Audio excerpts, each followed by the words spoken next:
മാടി വിളിക്കുന്ന പുഞ്ചിരിയുമായി ഹിന്ദി സിനിമാ ലോകത്ത് 65 വർഷം നിറഞ്ഞു നിന്ന നിത്യഹരിത നായകൻ ദേവാനന്ദ് അരങ്ങൊഴിഞ്ഞു. 1946 വെള്ളിത്തിരയിലെത്തിയ ദേവാനന്ദ് ഇക്കഴിഞ്ഞ സെപ്റ്റംബർ 30 പുറത്തിറങ്ങിയ ചാർജ് ഷീറ്റ് എന്ന ചിത്രത്തിൽ നായകനും സംവിധായകനും നിർമ്മാതാവുമായിരുന്നു.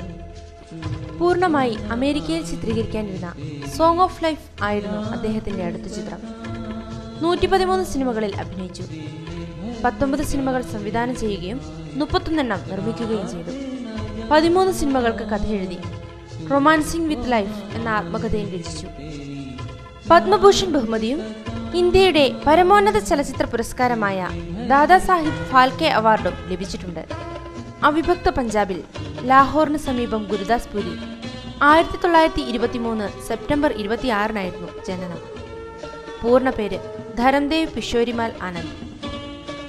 1940കളിൽ സിനിമാ സ്വപ്നവുമായി മുംബൈയിലെത്തിയ ദേവാനന്ദിന്റെ ആദ്യ ചിത്രം ഹം ഏക് ഹേ 1946 പുറത്തിറങ്ങി. 1948 സിദ്ധിയാണ് ഹിറ്റ് പരമ്പരകൾക്ക് തുടക്കമിട്ടത്. ഗൈഡ്, ഹം ദോനോ തുടങ്ങിയ എക്കാലത്തെയും മികച്ച ചിത്രങ്ങളും ദേവാനന്ദ് ഇന്ത്യക്ക് നൽകി.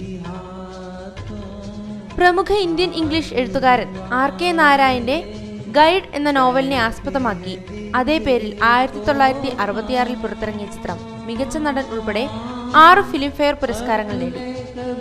ആ വർഷം ഓസ്കർ പുരസ്കാരത്തിന് വിദേശ ഭാഷാ ചിത്രങ്ങളിൽ ഇന്ത്യയെ പ്രതിനിധീകരിക്കുകയും ചെയ്തു. ഗൈഡിന്റെ ഇംഗ്ലീഷ് പതിപ്പ് സാഹിത്യ നോബൽ ജേതാവ് പേൾ എസ് ബക്കിനൊപ്പം ദേവാനന്ദ് നിർമ്മിച്ചു. അടിയന്തരാവസ്ഥയ്ക്കെതിരെ ശക്തമായി ശബ്ദമുയർത്തിയ ദേവാനന്ദ് കലാകാരന്മാരുടെ കൂട്ടായ്മയ്ക്ക് നേതൃത്വം നൽകുകയും നാഷണൽ പാർട്ടി ഓഫ് ഇന്ത്യ എന്ന സംഘടനയ്ക്ക് രൂപം നൽകുകയും ചെയ്തു. പിന്നീട് ഈ പാർട്ടി പിരിച്ചുവിട്ടു.